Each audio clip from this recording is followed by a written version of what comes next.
Mumbai Indians की धमाकेदार जीत के साथ आगाज हुआ वुमेन्स प्रीमियर लीग 2023 का। पहले मुकाबले में शानदार जीत दर्ज की मुंबई इंडियंस ने। नमस्कार दोस्तों, स्वागत है आपका एक बार फिर हमारे चैनल में। WPL के पहले मुकाबले का पूरा हाईलाइट हम आपको इस वीडियो में बताने वाले हैं कि आखिरकार किस प्रकार से मुंबई इंडियंस की टीम ने पहले धमाकेदार बल्लेबाजी और इसके बाद घातक गेंदबाजी के दम पर ऐतिहासिक जीत दर्ज की है। लेकिन दोस्तों, उससे पहले आप भी विमेंस प्रीमियर लीग की इस शानदार शुरुआत से खुश हैं तो इस वीडियो को लाइक जरूर करें, और साथ ही साथ आप भी वुमेन क्रिकेट को सपोर्ट कर रहे हैं तो इस वीडियो को ज़्यादा से ज़्यादा शेयर करें। और दोस्तों, अभी तक चैनल को सब्सक्राइब नहीं किया है तो चैनल को सब्सक्राइब करके बेल आइकन जरूर दबा लें। तो चले दोस्तों, आज के इस महा मुकाबले को शुरुआत से ही जानते हैं। तो दोस्तों, आज के मुकाबले की शुरुआत की बात करें यानी कि टॉस की, तो आज के मुकाबले में टॉस जीता गुजरात जायंट्स की कप्तान भूतमनी ने और पहले गेंदबाजी का फैसला किया। आज का ये मुकाबला नेशनल एंथम के साथ शुरू हुआ, जहां पर गुजरात की टीम ने पहले गेंदबाजी चुनी। तो दोस्तों, मुंबई इंडियंस की तरफ से पारी की शुरुआत करने उतरी हेली मैथ्यूज, तो उनके साथ ही यस्तिका भाटिया। लेकिन दोस्तों, आज के मुकाबले का पहला ओवर अच्छा रहा गुजरात जायंट्स के लिए। लेकिन दोस्तों, दूसरे ओवर की पहली ही गेंद पर मानसी जोशी की गेंद को बाउंड्री लाइन के पार भेजा छक्के के लिए हेली मैथ्यूज ने। उन्होंने बेहतरीन शॉट खेलते हुए इस गेंद को स्क्वायर लेग बाउंड्री लाइन के पार भेजा। इसके बाद दोस्तों, इसकी अगली ही गेंद पर उनके बल्ले से एक और शानदार चौका देखने को मिला, यानी कि इस बार उन्होंने शानदार तरीके से एक कट शॉट के जरिए चौका बटोरा। इसके बाद दोस्तों, यहाँ पर 2 ओवर समाप्त हुए, लेकिन तीसरे ओवर में यहाँ पर तीसरी गेंद पर तनुजा कंवर ने पहली सफलता दिलाई गुजरात जायंट्स को, और यहाँ पर पेविलियन भेजा यस्तिका भाटिया को। यस्तिका भाटिया इस मुकाबले में ज़्यादा कुछ खास नहीं कर पाई और 8 गेंदों का सामना करने के बाद मात्र 1 रन बनाकर पेविलियन लौट गई। इसके बाद दोस्तों, नेट सीवर यहाँ पर मैदान पर उतरी, जिन्होंने अच्छी बल्लेबाजी करनी शुरू की हेली मैथ्यूज के साथ। यहाँ पर चौथे ओवर की चौथी गेंद पर सीवर ब्रंट के बल्ले से पहला चौका देखने को मिला, जब उन्होंने मानसी जोशी की शॉर्ट गेंद को बाउंड्री लाइन के पार भेजा पुल शॉट खेलते हुए। इसके बाद 5वें ओवर की 5वीं गेंद पर भी सीवर ब्रंट ने एक और शानदार चौका लगाया। जबकि दोस्तों, पावर प्ले के आखिरी ओवर में भी शानदार बल्लेबाजी रही, जहां पर शानदार बल्लेबाजी करते हुए इस ओवर में तनुजा कंवर की पहली गेंद पर जहां हेली मैथ्यूज ने बेहतरीन चौका लगाया, तो वहीं पर इसके बाद इसी ओवर की आखिरी गेंद पर सीवर ब्रंट ने भी बेहतरीन चौका लगाया। और इसी के साथ पावर प्ले की समाप्ति तक दोनों बल्लेबाजों ने शानदार बल्लेबाजी करते हुए टीम के स्कोर को 44 रनों तक पहुंचा दिया। अब दोनों बल्लेबाज पूरी तरह से सेट हो चुके थे। तो वहीं पर 7वें ओवर में एक बार फिर वरेम गेंदबाजी करने आई, लेकिन इस ओवर में भी शानदार बल्लेबाजी रही मुंबई इंडियंस की, और यहां पर सीवर ब्रंट के बल्ले से एक और शानदार चौका देखने को मिला 7वें ओवर की 5वीं गेंद पर। लेकिन दोस्तों, इसके बाद यहां पर हेली मैथ्यूज का आक्रामक रवैया देखने को मिला 8वें ओवर में, जब उन्होंने 8वें ओवर की दूसरी गेंद पर बेहतरीन छक्का सुदरलैंड की गेंद पर लगाया और गेंद को बेहतरीन तरीके से बाउंड्री लाइन के पार भेजा। लेकिन इसी ओवर की चौथी गेंद पर उनके बल्ले से एक और शानदार छक्का देखने को मिला। इस गेंद को भी उन्होंने शानदार तरीके से लॉन्ग ऑन बाउंड्री लाइन के पार एक बेहतरीन छक्के के लिए भेज दिया। लेकिन दोस्तों, इसके बाद 9वां ओवर डालने आई वरहम के ओवर में भी हेली मैथ्यूज के बल्ले से एक और छक्का देखने को मिला। 9वें ओवर की दूसरी गेंद पर भी उन्होंने बेहतरीन छक्का लगाया और इस छक्के के साथ ही वो तेज़ी से आगे बढ़ने लगी।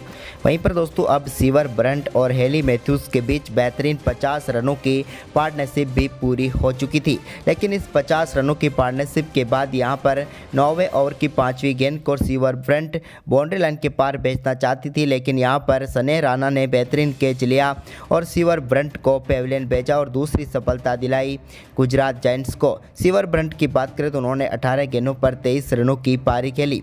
इसके बाद टीम इंडिया की कप्तान हरमनप्रीत कौर मैदान पर उतरी, लेकिन दोस्तों, यहां पर दूसरे छोर से शानदार बल्लेबाजी कर रही हेली मैथ्यूज ने एक बेहतरीन चौका 10वें ओवर की दूसरी गेंद पर लगाया गार्डनर के, लेकिन इसी ओवर की आखिरी गेंद पर बोल्ड हो गई हेली मैथ्यूज और अपने अर्धशतक से चूक गई। उन्होंने 31 गेंदों का सामना किया, जिसमें 47 रनों की शानदार पारी खेली। 3 चौके और 4 छक्के इसमें शामिल थे। लेकिन दोस्तों, इसके बाद यहाँ पर मुकाबले में सारी जिम्मेदारी अब आ चुकी थी हरमनप्रीत कौर और उनके साथ केर के ऊपर। लेकिन यहां पर शानदार बल्लेबाजी रही हरमनप्रीत कौर की, जब उन्होंने 11वें ओवर की पहली गेंद पर चौका लगाया सने राणा की, तो वहीं पर इसी ओवर की दूसरी गेंद पर भी उनके बल्ले से बेहतरीन चौका देखने को मिला।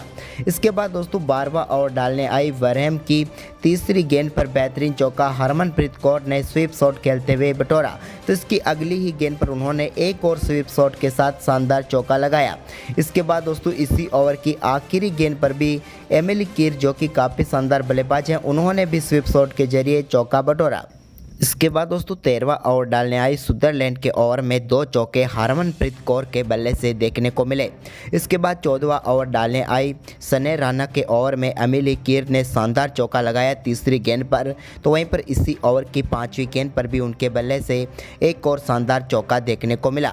जबकि दोस्तों 15वें ओवर की पहली गेंद पर मोनिका पटेल के शानदार चौका लगाकर एमिलिया कीर ने बता दिया कि वो भी शानदार बल्लेबाज हैं, और इसी के साथ 25 गेंदों पर ही दोनों बल्लेबाजों के बीच शानदार 50 रनों की पार्टनरशिप पूरी हो गई, और इस पार्टनरशिप ने इस मुकाबले को पूरी तरह से पलट दिया।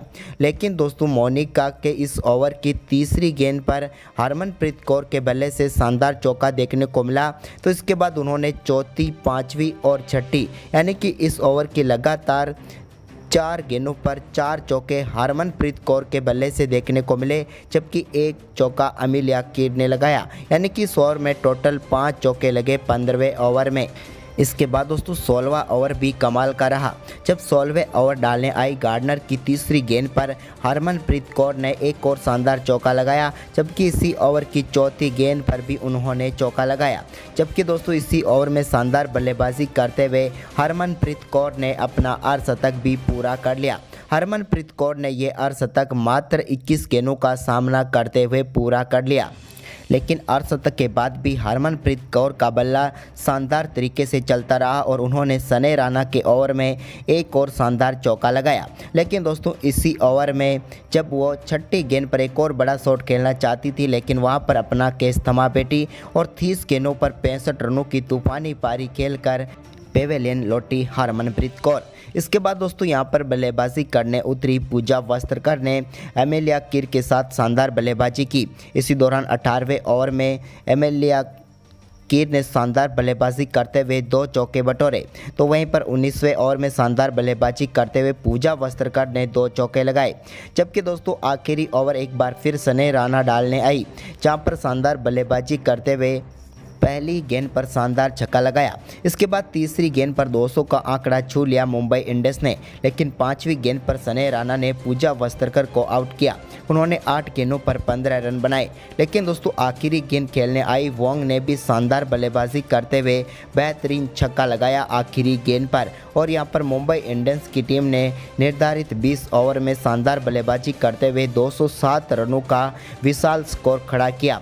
अब गुजरात टाइटंस को 208 रन बनाने थे इस मुकाबले को जीतने के लिए, लेकिन उनकी टीम की तरफ से पारी की शुरुआत करने उतरी टीम की कप्तान बूथमनी पहले ओवर की चौथी ही गेंद पर चोटिल हो गई, और चोटिल होने के साथ ही वो मैदान से बाहर चली गई। यानी कि यूँ माने तो चौथी ही गेंद पर पहली सफलता मिल गई मुंबई इंडियंस को। इसके बाद दोस्तों ओवर की आखिरी गेंद पर सीवर बुरंट ने एक और सफलता हरलेन देवल को रूप में दिलाई। हरलेन देवल अपना खाता भी नहीं खोल पाई। इसके बाद दोस्तों दूसरा ओवर डालने आई इस टीम की तरफ से वोंग ने गार्डनर को पेवेलियन भेजा। गार्डनर भी इस मुकाबले में अपना खाता भी नहीं खोल पाई और पहली ही गेंद पर स्लिप में अपना कैच थमा बैठी, जहां पर हेली मैथ्यूज ने बेहतरीन कैच लिया और बड़ी सफलता दिलाई यहां पर मुंबई इंडियंस को। इसके बाद दोस्तों तीसरे ओवर में सीवर ब्रंट को एक और सफलता मिली।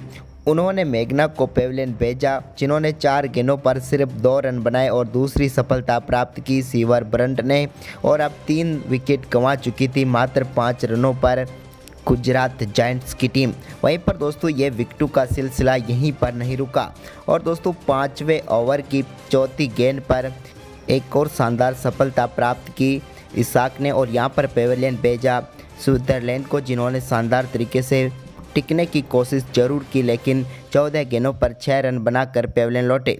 इसके बाद दोस्तों यहाँ पर नए बल्लेबाज वरहम ने एक बेहतरीन चौका लगाया सही का इसाक की गेंद पर ही 5वें ओवर की 5वीं गेंद पर, जबकि 7वें ओवर की दूसरी गेंद पर भी उनके बल्ले से एक और शानदार चौका देखने को मिला। लेकिन एक बार फिर 7वें ओवर की 5वीं गेंद पर इसाक ने ही पेविलियन भेजा वरहम को, जिन्होंने 11 गेंदों पर 8 रन बनाए और एक और सफलता मिल गई यहाँ पर मुंबई इंडियंस की टीम को। लेकिन दोस्तों 8वां ओवर एमएल अकीर डालने आई, जिन्होंने इस ओवर में काफ़ी शानदार गेंदबाजी की और पहली गेंद पर जहां सने राणा को पेविलियन भेजा तो इसी ओवर की चौथी गेंद पर तनुजा कंवर को भी पेविलियन भेज दिया और 8वें ओवर की चौथी गेंद तक अब यहां पर गुजरात जायंट्स की टीम मात्र 23 रनों पर अपने 7 विकेट गंवा चुकी थी। लेकिन दोस्तों इसके बाद यहां पर हेमलता ही एकमात्र ऐसी बल्लेबाज रही जो गुजरात जायंट्स की तरफ से अच्छी बल्लेबाजी करती हुई नजर आई। दूसरे छोर से लगातार विकेट गिरते रहे थे। 10 ओवर की समाप्ति तक यहां पर मात्र 30 रन ही बना पाई थी गुजरात जायंट्स की टीम। लेकिन दोस्तों इसके बाद यहाँ पर शानदार बल्लेबाजी करनी शुरू की हेमलता ने, जिन्होंने 10वें ओवर में आक्रामक बल्लेबाजी की जहाँ पर एक छक्का और एक चौका बटोरा। तो इसके बाद दोस्तों उन्होंने 11वें ओवर में भी पूजा वस्त्रकर की गेंद पर एक बेहतरीन छक्का लगाया। इसके बाद दोस्तों यहाँ पर मानसी जोशी के रूप में एक और विकेट गिरा यहाँ पर मुंबई इंडियंस का। मानसी जोशी 19 गेंदों पर 6 रन बनाकर पेविलियन लौटी, उन्हें भी इसाक ने पेविलियन भेजा।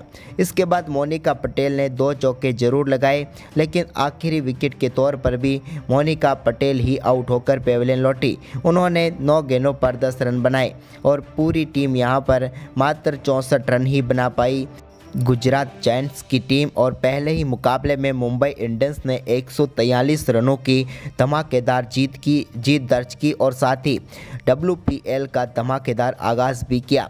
तो दोस्तों मुंबई इंडियंस की शानदार जीत के बारे में आपकी क्या राय है, आप हमें कमेंट बॉक्स में ज़रूर बताएं और इस वीडियो को ज़्यादा से ज़्यादा शेयर ज़रूर करें। धन्यवाद दोस्तों।